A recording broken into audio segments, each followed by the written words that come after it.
morning, everyone. Thanks for joining us. Israel's ambassador to the UN, Danny Danon, will deliver a brief statement today on the kidnapping and murder of Chabad Rabbi Zvi Kogan and on the ICC's decision last week. Ambassador Danon will take your questions after his statement. If you're called on to ask a question, please remember to state your name and news outlet. Thank you. Good morning.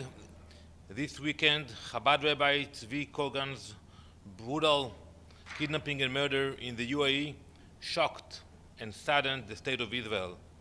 It was a monstrous act of terror that demands swift justice. Israel will use every tool at its disposal to ensure that those responsible, as well as their orchestrators, are brought to justice. None will escape. We deeply appreciate the cooperation of the United Arab Emirates in investigating this terrible crime. Together, we will strengthen the bonds of peace that the axis of evil seeks to destroy. Today, we must also address the ICC's shameful decision. However, just yesterday, Hezbollah launched over 500 rockets at millions of Israeli citizens. 500 rockets rained down on innocent families, schools, and homes, leaving millions of civilians scrambling for shelter. Yet, in the eyes of the ICC, it is the democratically elected leaders acting to defend their people who are somehow the criminals. By issuing arrest warrants for Prime Minister Netanyahu and former Defense Minister Gallant, the ICC has abandoned its mission of justice.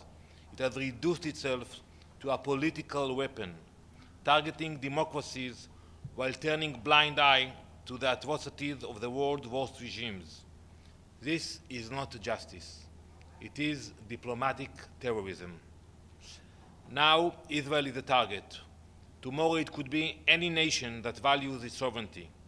The ICC's actions are a betrayal of the international system and a mockery of the principle it was founded to uphold. Also today, the world and the UN marks the International Day for the elimination of violence against women. Rather than advocating for the release of the 13 women being held by Hamas rapists, we must instead combat diplomatic terrorism. Liri, Karina, Shiri, Agam, Daniela, Judy, Romy, Inbar, Ofra, Neama, Doron, Arbel, Emily, we will never forget you, never abandon you, and we will never stop fighting for your release. Israel will not be intimidated or deterred. We will defend our people, we will fight for the freedom of the hostages, and we will stand firm against the forces that seek to undermine peace and justice. Thank you. Ambassador Margaret Bashir, Voice of America. There are reports this morning that Israel has agreed in principle to a ceasefire with Lebanon, with Hezbollah specifically. Can you confirm it? Can you give us some details? So we are moving forward on this front. As I said many times, our goal was very clear, which is to push Hezbollah north of the Litani River. We haven't finalized it, but we are moving forward. I assume that the cabinet will meet today or tomorrow to discuss it. And I think for us it's important what will happen after, that Hezbollah will not be allowed to come back to the fence, and we will do whatever is necessary to guarantee it. We learned the lessons from 2006. Yes. That had been, Ambassador, that had been one of the sticking points, according to reports, that Israel wanted the right to go back into Lebanon to attack Hezbollah if they felt the need to. The Lebanese rejected that out of hand. So is that still in the proposal that's being considered?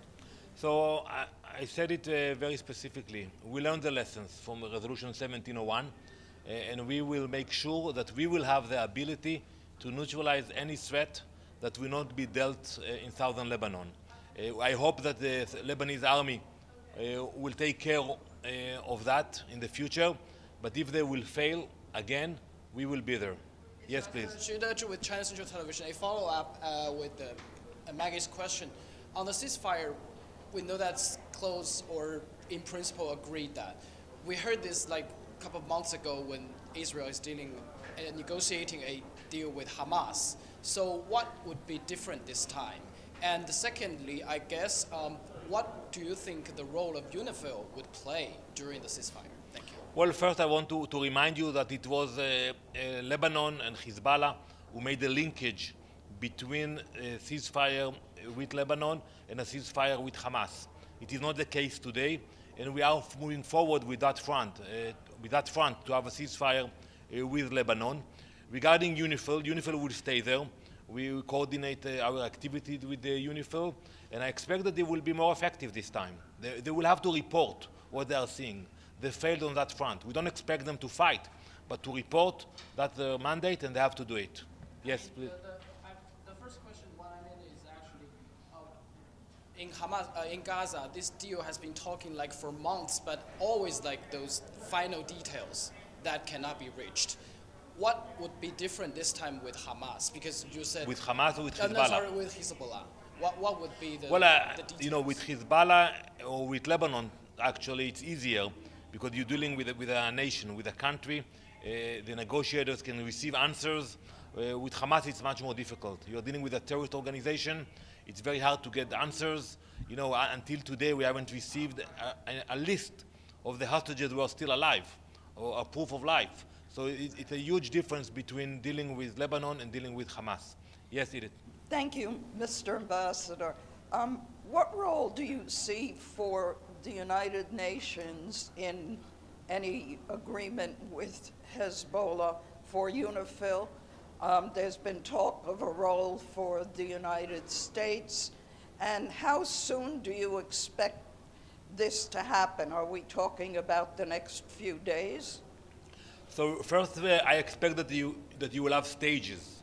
You know, it's not going to happen overnight. There will be a few stages, few requirements. You know, the most important condition for us is the withdrawal of Hezbollah north of the Litani.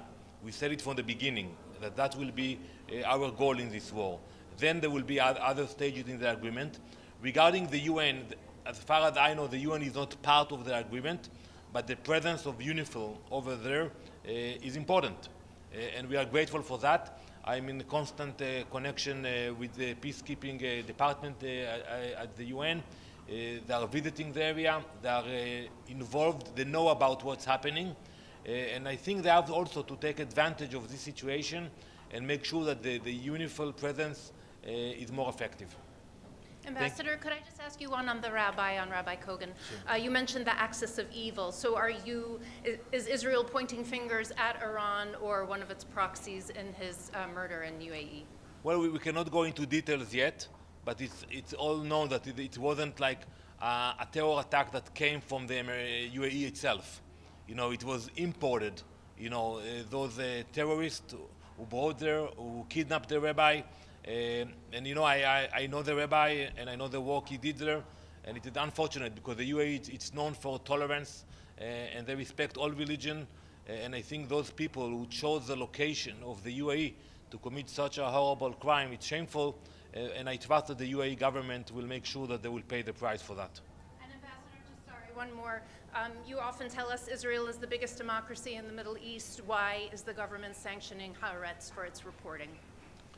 Well, you know, I think that's for the government of Israel to decide which papers they subscribe to. You know, we all have the options to decide about that, and that's also a decision of the government or the ministers which newspapers they want to read. Thank you very much.